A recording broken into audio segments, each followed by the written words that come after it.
Pastor Graceswin relationship பாட்காஸ்டுடைய இன்னொரு exciting எபிசோடுக்கு உங்களை நான் வரவேற்கிறேன்.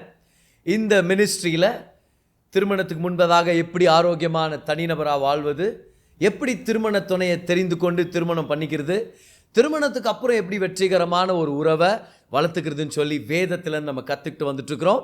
அநேகர் இதில் ஆசீர்வதிக்கப்பட்டுருக்கிறீங்க, நீங்கள் ஷேர் பண்ணிகிட்ருக்கிறீங்க. தொடர்ந்து அந்த ஊழியத்தை செய்யுங்க, உங்கள் மூலமாக நிறையா பேர் ஆசீர்வதிக்கப்பட்டுருக்காங்க. இந்த குறிப்பிட்ட சீரீஸில் எப்படி திருமணத்தை நடத்தணும், திருமணம்னா என்ன, அதில் தேவனுடைய அன்பு நிமித்தம் ஒரு வெற்றிகரமான வாழ்வு வாழ்கிறது எப்படின்னு சொல்லி நம்ம கற்றுக்கிட்டு வந்துட்டுருக்குறோம். நமக்கு சுற்றிலும் நடக்கிற விஷயங்களை பார்க்கும்போது, ஜனங்களுடைய வாழ்க்கைங்களை பார்த்தா 3 விதமான திருமணங்களை நம்ம பார்க்க முடியும். முதலாவது விதம் என்னென்னா கோஹாபிட்டேஷன் மேரேஜ். திருமணத்துக்கு முன்பதாகவே ஒரே வீடு எடுத்து அவங்க தங்கி இருந்து, நாங்களும் கணவர் போல தான் மனைவி போல தான் நாங்கள் வாழ்ந்துட்டுருக்குறோம் அப்படின்னு சொல்லுவாங்க. உலகம் அதை திருமணம் அப்படின்னும் திருமணத்துக்கு ஈக்குவலாக பார்க்குது. ஆனால் வேதம் அதை திருமணமே இல்லை அப்படின்றத நம்ம தெளிவாக பார்த்துட்டோம். ப்ரீவியஸ் எபிசோடில் அது இருக்குது, நீங்கள் அந்த எபிசோட் கேட்டிருப்பீங்க. 2வது வகையான திருமணம் என்னென்னா கான்ட்ராக்சுவல் மேரேஜ், இல்லைனா கான்ட்ராக்ட் மேரேஜ். 3வதாக கவனன்ட் மேரேஜ், உடன்படிக்கை அடிப்படையில் செயல்படும் திருமண வாழ்க்கை. So cohabitation marriage, contract marriage, covenant marriage. Cohabitation marriage பற்றி லாஸ்ட் எபிசோடில் பார்த்துட்டோம். Contract marriage versus covenant marriage. பாருங்கள், ஒரு கான்ட்ராக்ட் மேரேஜுடைய அடித்தளத்தின் செய்தி என்னென்னா, நீ என்னை நேசிக்கிறதுனால நான் உன்னை நேசிக்கிறேன், நீ என்னை நல்லா கவனிச்சுக்கிற, நான் பிரியப்படுற மாதிரி நடந்துக்கிற, என்னை நல்லா பார்த்துக்கிற, எனக்கும் உன் கூட இருக்கிறது பிடிக்குது, நீ என்னை நேசிக்கிறதுனால உன்னை நான் நேசிக்கிறேன். ஆனால் நீ என்னை பிரியப்படுத்துறது நிப்பாட்டும் போது, எனக்கு பிடிக்காத காரியங்களை நீ பண்ணும்போது, நீ செய்கிறது ஏதாவது ஒன்று ஹர்ட் பண்ண ஆரம்பிச்சிச்சுன்னா, நான் உன்னே விட்டு போக ரெடியாக இருப்பேன், இந்த கல்யாணமே செல்லாதுன்னு சொல்லி நான் விட்டு விலகிறதுக்கு நான் ஆயத்தமாக இருப்பேன் அப்படின்னு சொல்கிறது தான் இந்த கான்ட்ராக்ட் மேரேஜ். ஒப்பந்தத்தின் அடிப்படையில் நடத்தப்படுகிற திருமண உறவு. இன்றைக்கி துக்ககரமான விஷயம் என்னென்னா, உலகத்தில் அநேக திருமணங்கள் இந்த கான்ட்ராக்ட் மேரேஜ் அப்படின்ற ஒரு எசன்ஸில் தான் வேலை செஞ்சிட்ருக்குது. ஏன், நம்மளுடைய கிறிஸ்தவத்தில் கூட ஒரு சில பேர் இந்த ஐடியாவை பேஸ் பண்ணி திருமணத்தை நடத்திட்டு இருக்கிறாங்க. நீ என்னை நேசிச்சா நான் உன்னை நேசிக்கிறேன், நீ என்னை நல்லா கவனிச்சுக்கிட்டா நான் உன்னை நேசிக்கிறேன், அப்படி இல்லைன்னா எனக்கு இன்கன்வீனியண்ட்டாக இருக்குது, உன்னை விட்டு போகிறேன், இந்த திருமணம் எனக்கு வேண்டான்னு. வேதம் அப்படி சொல்கிறது இல்லையே. லூக்கா 6:32 ஜீசஸ் சொல்கிறாரு, ஒருத்தன் உன்னை நேசிச்சாதான் நீ அவங்கள நேசிச்சா உனக்கும் பாவிங்களுக்கும் என்ன வித்தியாசம்? உலகத்தில் இருக்கிறவனும் நேசிக்கிறவனை தாராளமாக நேசிக்கிறான், ஆனால் நேசிக்கிறவங்களே நீ நேசிச்சனா அதுனா பெரிய விஷயமா அப்படின்னு கேட்குறாரு. அப்படின்னா இது ஜென்ரல் ஃபிலாசபின்னு ஜீசஸ் சொல்கிறாரு. கிறிஸ்தவர்களான நம்ம ஒரு வித்தியாசத்தை ஏற்படுத்தணுமா இருக்குது. அப்போ உலகமெங்கும் பரப்பிட்டு இருக்கிற ஒரு எசன்ஸ் என்னது? நீ என்னை நேசிச்சா நான் உன்னை நேசிக்கிறேன், என்னை பிரியப்படுத்துகிற மாதிரி நீ நடந்துக்கிட்டா உன் கூட இருக்கிறதுக்கு வாய்ப்பு இருக்குது. என்னைக்கு உன் கூட இருக்கிறது எனக்கு இன்கன்வீனியண்ட்டாக இருக்குதோ, எனக்கு பிடிக்காத மாதிரி ஒரு சில விஷயங்களை நீ செய்கிறியோ, அப்போ நான் உன்னை விட்டு பிரிஞ்சிருவேன். உலகமே இப்படி தான் போயிட்டுருக்குது. ஆனால் கிறிஸ்தவ திருமணம் இப்படி இருக்கக்கூடாது. ஒரு உடன்படிக்கையின் அடிப்படையில் நடத்தப்பட வேண்டிய தேவ ஞானத்தை கொண்டு வர்ற திருமணத்தில் இப்படி நடக்காது. நல்லா கவனிங்க. கவனன்ட் மேரேஜ் என்ன சொல்லுதுன்னா, நான் உன்னை நேசிக்கிறேன் ஏன்னா கிறிஸ்து என்னை நேசிக்கிறதுனால. கான்ட்ராக்ட் மேரேஜ் சொல்லுது, நீ என்னை நேசிக்கிறதுனால நான் உன்னை நேசிக்கிறேன். ஆனால் கவனன்ட் மேரேஜ் சொல்லுது, கிறிஸ்து என்னை நேசிக்கிறது பிரகாரம் நான் உன்னை நேசிக்கிறேன். அவர் நம்மளுடைய திருமணத்துடைய நடுவில் இருக்கிறார். அவர் நம்மளுடைய திருமணத்துடைய அந்த உடன்படிக்கை நடுவில் இருக்கிறதுனால அந்த உடன்படிக்கையை கனப்படுத்துகிறேன். அதனால் நான் தீர்மானம் எடுத்து உயிர் பிரியும் வரைக்கும் நான் உன் கூடவே இருந்து உன்னை நான் கவனிச்சுக்க போகிறேன். இதுதான் ஒரு கவனன்ட் மேரேஜுடைய எசன்ஸ். இதை தான் தேவன் என்கரேஜ் பண்ணுறாரு. ஒவ்வொரு கிறிஸ்டியன் மேரேஜும் இந்த பிரின்சிபல்ஸை கொண்டு வர்றது மிக மிக முக்கியமான விஷயம். ஸோ கான்ட்ராக்சுவல் மேரேஜில் கவனன்ட் மேரேஜ் நிறைய டிஃப்ரென்சஸ் இருக்குது. அதில் ஒரு டிஃப்ரென்ஸ் ஏற்கனவே உங்களுக்கு கொடுத்துட்டேன். Contract marriage says I love you if you love me, but covenant marriage says I love you because Christ loves me. நீ என்ன நேசிச்சா நான் உன்னை நேசிக்கிறேன். அதுதான் ஒப்பந்தத்தின் அடிப்படையில் நடக்கிற திருமணம். கிறிஸ்து என் மேலே அன்பு கூர்ந்தது நிமித்தம் நான் உன் மேலே அன்பு வச்சிருக்கிறேன்றது உடன்படிக்கையின் திருமணம். அதை தான் தேவன் என்கரேஜ் பண்ணுறார். கான்ட்ராக்ட் மேரேஜ்ன்றது ப்ராமிசஸ் மேலே வேலை செய்யுது, வாக்கு தத்தங்கள். ஆனால் கவனன்ட் மேரேஜ்ன்றது அதை விட ஆழமான ஒரு விஷயத்தை சார்ந்து நடக்கிறது. அது என்னது? உறுதிமொழிகள். There is an oath that is being taken. உறுதிமொழி. கான்ட்ராக்ட் மேரேஜ்ன்றது வாழ்க்கையின் ஒரு குறிப்பிட்ட பகுதிக்கு மட்டும்தான் அவங்க ஆயத்தமாக இருக்கிறாங்க. அப்படின்னா என்ன அர்த்தம்?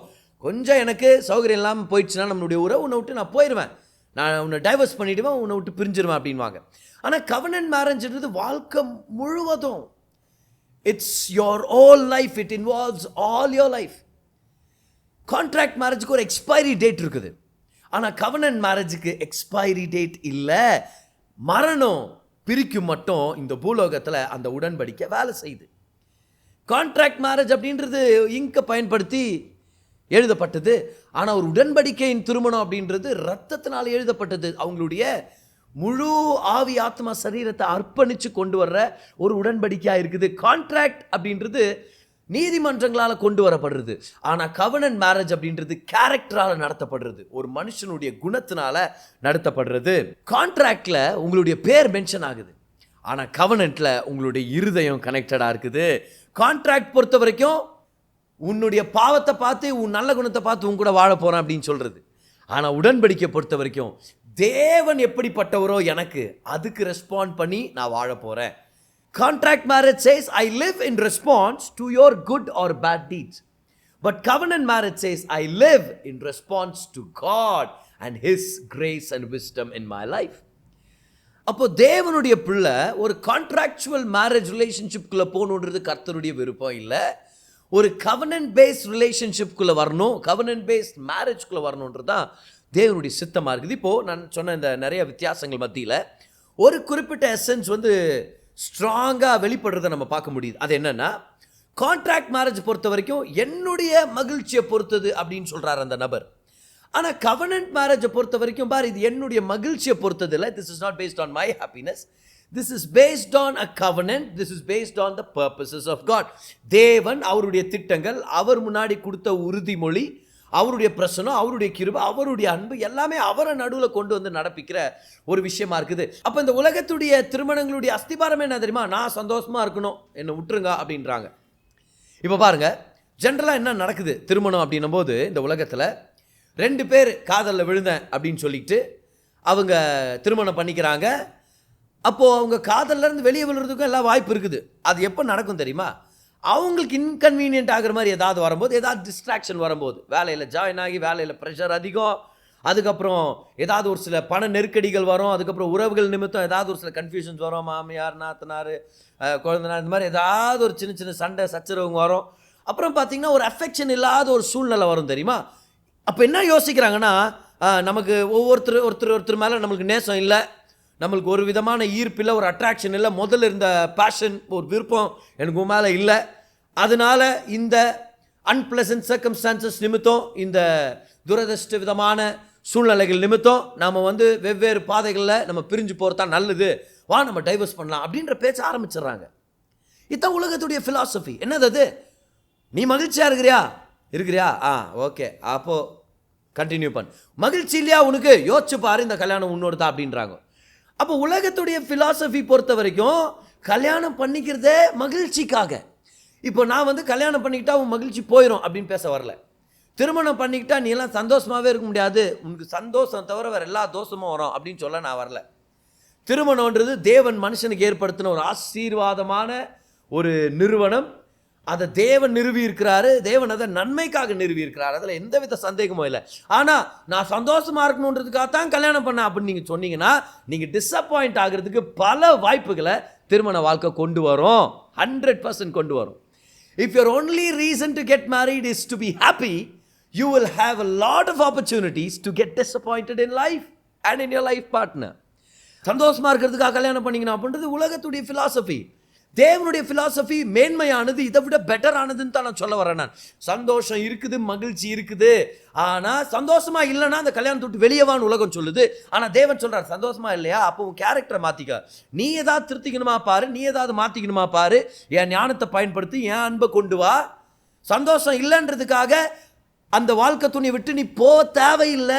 ஏன்னா நீ இருக்கிறது ஒரு உடன்படிக்கைக்குள்ள, நீ இருக்கிறது ஒரு கான்ட்ராக்டில் இல்லை. கான்ட்ராக்ட் சொல்லுது சந்தோஷமா இல்லையா பிரிஞ்சுடு, சந்தோஷம் இல்லாமல் அப்புறம் எப்படி 2 பேர் வாழ முடியும் அப்படின்னு. ஆனால் ஆண்டவர் சொல்கிறார், சந்தோஷம் இல்லையா பரவாயில்லன்றார். பரவாயில்ல, ஒரு உடன்படிக்கை ஏற்றுக்கொண்டு இருக்கிறியா இல்லையா, வா வார்த்தையை கொண்டு வா, ஞானத்தை கொண்டு வா.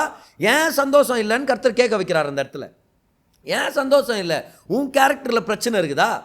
நீ பணத்தை செலவழிக்கிற விதத்தில் ஏதாவது முட்டாள்தனத்தை காமிச்சிட்டியா என்ன? இல்லை உன் மனைவியை நேசிக்க உனக்கு தெரியலையா? இல்லை கணவரை கனப்படுத்தணும்னு உனக்கு தெரியலையாமா? வார்த்தையை கொண்டு வா, ஞானத்தை கொண்டு வா, என் கிருபை பெற்றுக்கோ, என் அன்பை பெற்றுக்கோ. சந்தோஷம் இல்லைன்ட்டு ஒருத்தனை விட்டு பிரிஞ்சிடாத, உன் கணவர் விட்டு பிரிஞ்சிடாத.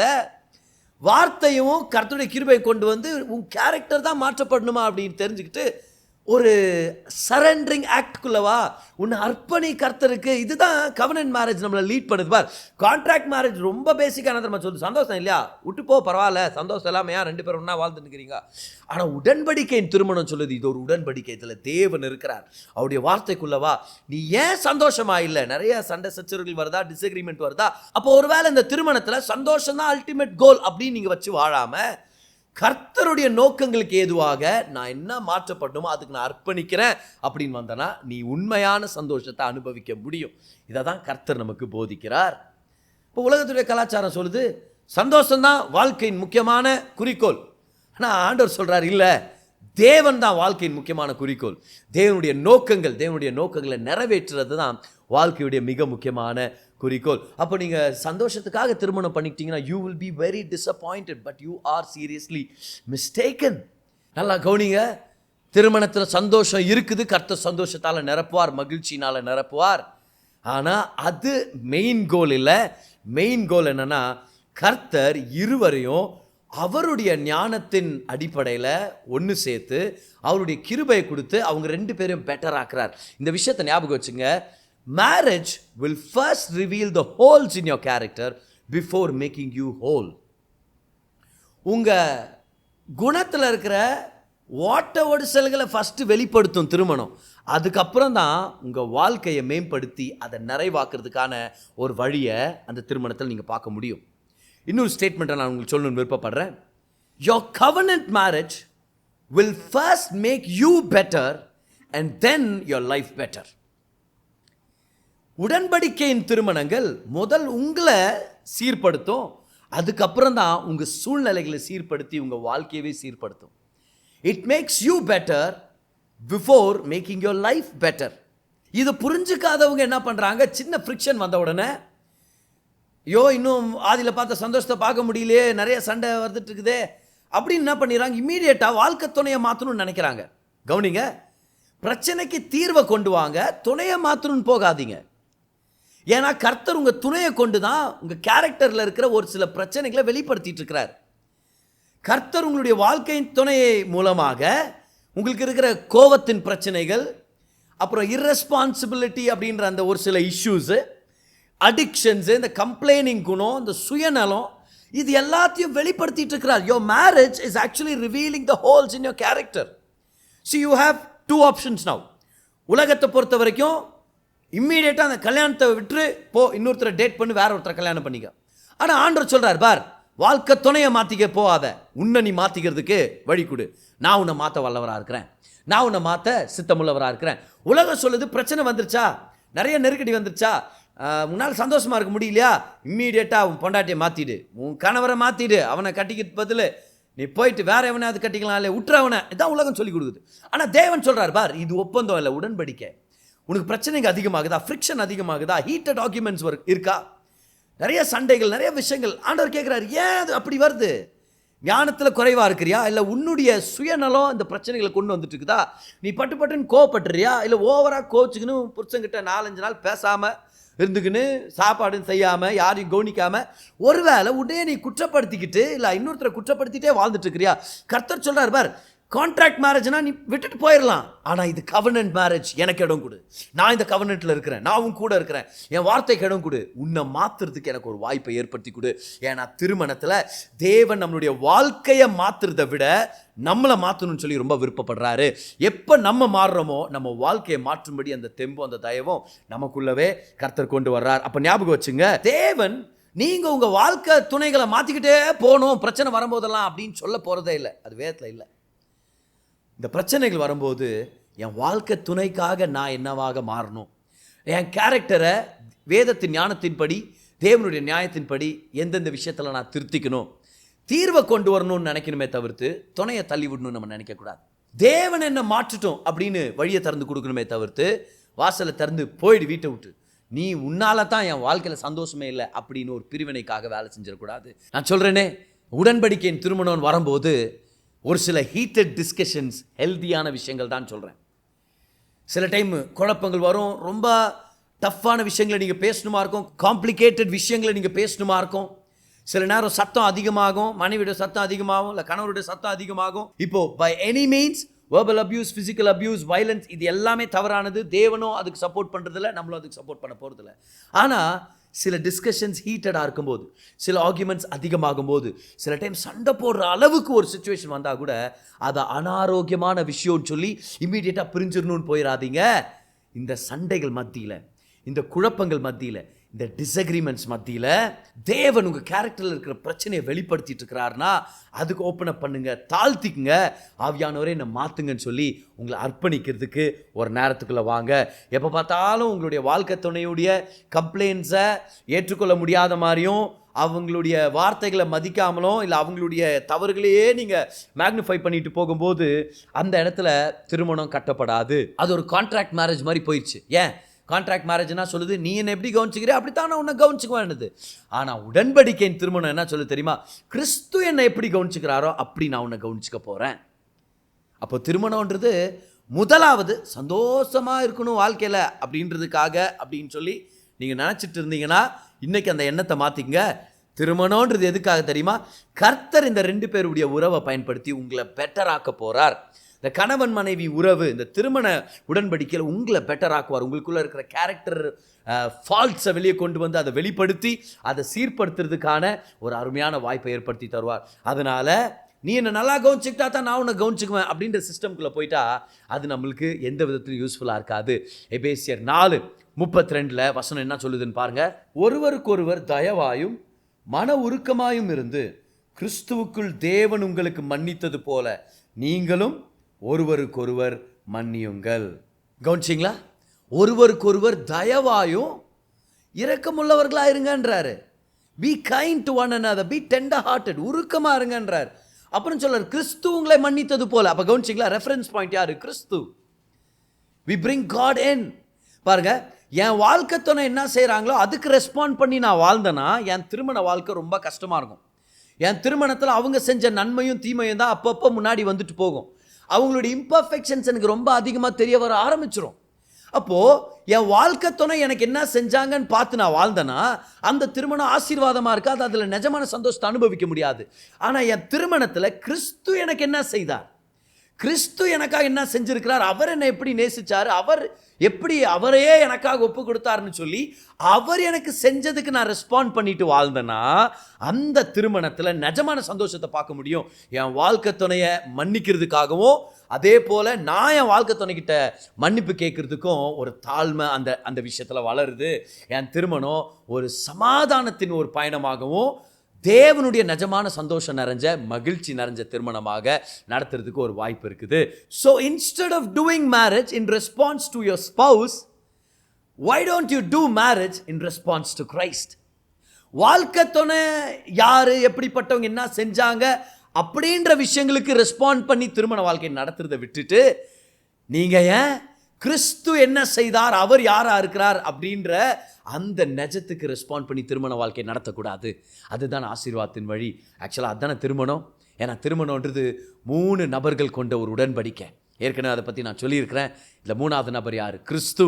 அவர் நம்ம திருமணத்தின் நடுவில் இருக்கிறார். அவர் இருக்கிறதுனால திருமணன்றது வாழ்க்கை துணைக்கிட்ட அன்பையும் கனத்தையும் எதிர்பார்க்குற ஒரு திருமணமாக இல்லாமல் வாழ்க்கை துணைக்கு அன்பையும் கனத்தையும் சப்ளை பண்ணுற ஒரு திருமணமாக இருக்கும். பாருங்கள், திருமணன்றது பேசிக்காக அன்பை கண்டடையும் இடம் அல்ல. Marriage is not where you find love. Marriage is where you share love. You find love in God. You find who you are in God. You find your satisfaction in God. திருமணத்தில் அன்பை கண்டடையும்படி யார் யார் வராங்களோ அவங்க disappoint ஆகிடுவாங்க. ஆனால் தேவனிடத்தில் அன்பை கண்டடைய வந்த ஜனங்க டிசப்பாயிண்ட் ஆக வாய்ப்பே இல்லை. திருமணத்தில் அன்பு பகிர்ந்துக்கிறதுக்கு தான் கர்த்தர் வாய்ப்பை ஏற்படுத்தி கொடுக்குறார். அன்பை பெற்றுக்கொள்வது தேவனிடத்தில். Find love in God, share love in marriage. தேவனிடத்தில் அன்பை கண்டடையலாம், வாழ்க்கை துணைக்கிட்ட அன்பை பகிர்ந்துக்கலாம், தேவனை நடுவில் கொண்டு வரலாம். முப்புரி நூல் சீக்கிரம் வராது. பிரசங்கி 4:12. It's a 3-fold God. God is in the center. Proverbs 2:17 படிக்கிறோம், திருமணம் ஒரு உடன்படிக்கை. விபச்சாரம் பண்ற ஒரு ஸ்திரியை பத்தி ஞானி பேசும்போது சொல்றார், எப்படி தன்னுடைய திருமணத்தின் உடன்படிக்கை மதிக்காம பண்றா பார் அப்படின்னு கேட்கிறார் அவர். அப்ப திருமணம்ன்றது ஒரு உடன்படிக்கை, தேவன் அதை அப்படிதான் பார்க்கணும்னு சொல்றாரு. ஞாபகம் வச்சுங்க, கிறிஸ்தவ திருமணம்ன்றது ஒரு முக்கோணத்துடைய ஒரு பிரமாணத்தில் வேலை செய்யுது. தேவனுக்கு நெருக்கமாக கணவனும் மனைவியும் நெருங்கும் போது அவங்கள அறியாமலே இல்லை அதிக பிரயாசப்படாமலே அவங்க ஒவ்வொருத்தரும் சண்டைகள் பெருசாக அவாய்ட் பண்ணிக்கிட்டே கிறிஸ்துவோடு கூட இவங்களும் நெருக்கமாகிறதுக்கான வாய்ப்பு இருக்குது. See, marriage is a triangle where the husband and wife, when they join close to God, is when they join close to each other. அதனால் இன்னைக்கு உங்களை ரொம்ப ஸ்ட்ராங்காக நான் ரெக்கமெண்ட் பண்ணுறேன். கிறிஸ்துவ உங்கள் திருமண நடுவில் கொண்டு வாங்க, அவரை கனப்படுத்துங்க, அவருடைய அன்பை பெற்றுக்கொள்ளுங்க, அவருடைய கிருபை பெற்றுக்கொள்ளுங்க. அவர் தான் திருமணத்தில் இருக்கிற சூப்பர் க்ளூ. அவருடைய பிரசன்னம் தான் திருமணத்துடைய சப்ளை. அவருடைய அன்பு தான் திருமணத்துடைய அஸ்திபாரம். அவருடைய ஞானம் வீட்டை கட்டப்போது அவர் திருமணத்தின் நடுவில் இருந்து உங்களை ஆசீர்வதிச்சு உங்களை வழி நடத்த அவர் வல்லவராக இருக்கிறார். ஞாபகம் வச்சுங்க, திருமணம் செய்து கொள்வது முதன்மையாக மகிழ்ச்சியாக இருக்கும்படி அப்படின்னு நினச்சிட்டு மகிழ்ச்சியவே மேன்மைப்படுத்திட்டு மகிழ்ச்சியை தேடியே திருமண வாழ்க்கையை நடத்த வேண்டாம். கிறிஸ்துவ நடுவில் கொண்டு வாங்க, என் கேரக்டரை மாற்றுங்க ஆண்டவரேன்னு சொல்லி அர்ப்பணிங்க. ஆண்டவரே, உங்களை போல என்னை மாற்றுங்க, என் கேரக்டரை மாற்றுங்க, என்னை சிறந்த மனிதனாக மாற்றுங்கன்னு சொல்லி when you aim to become better in the covenant of marriage, that is where God works.